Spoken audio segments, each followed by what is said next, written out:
Chapter 4 Inspector Bubble Wrap.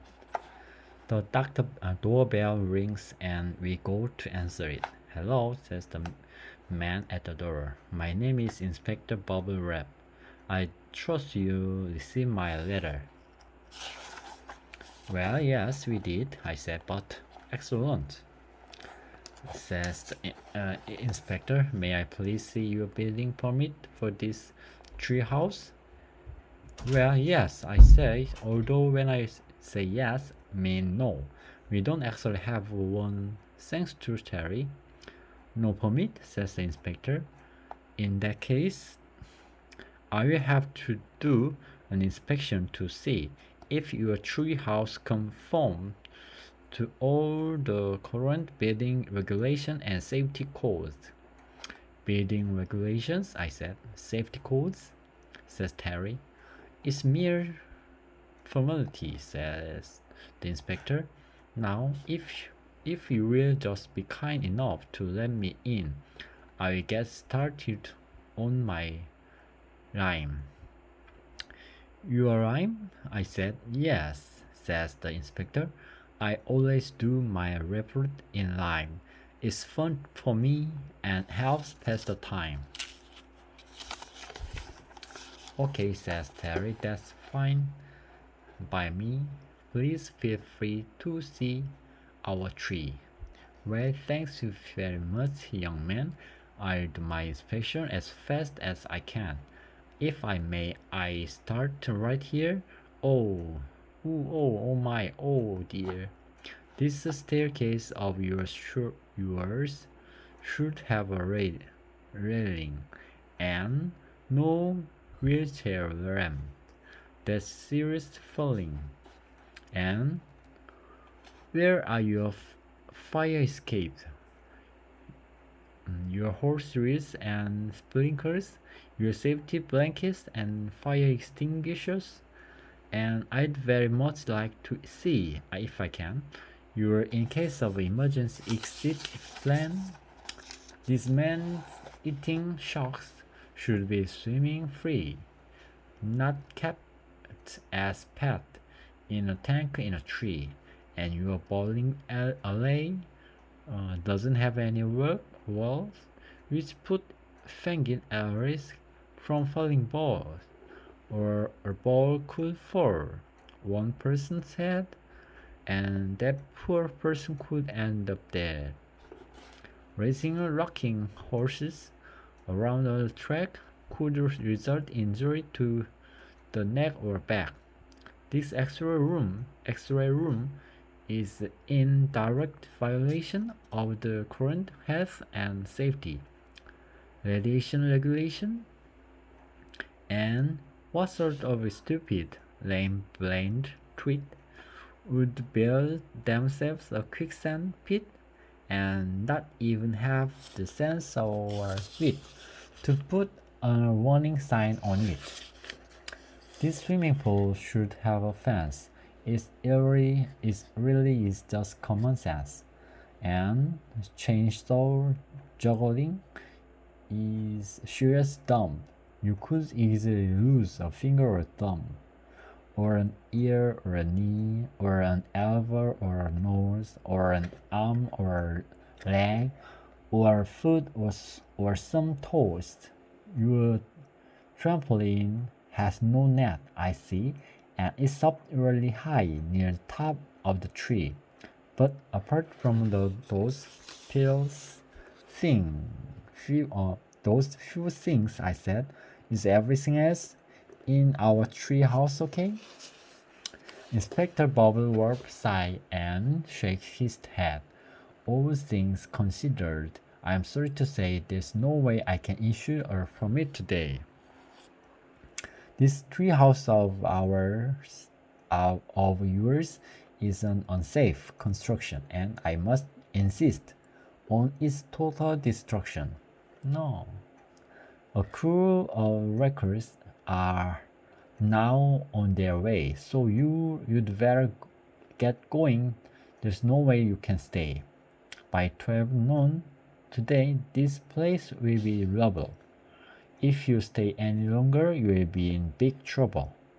It will all be knocked down, level by level. Get out while you can. You remain at your career. Eeks, says Bill, the postman. I'm out of here. Should we go too? Says Terry. No way, I said. This is our home, but it's going to be demolished. Not if I can help it, I said. But how? Says Terry. I don't know, I say. Why don't we go and ask the three wise old? Says Terry. Of course, I said. They're so wise, they will know exactly what to do. We jet chair up to the old house on our jet propelled office chairs and hover in front of the old. Oh, wise old, says Terry. What should we do to avoid the total demolition of our treehouse?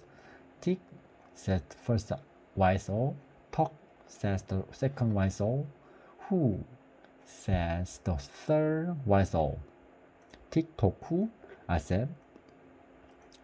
What does that mean? Says Terry, falling and repeating their word tick tock who, tick tock who. Do you think tick tock means something to do with time? I said. Yes. Oh, says Terry, and who must mean Doctor Who. He's the time traveler, right? Yeah, I said. But how does that help us? Don't you see? Says Terry. The wise old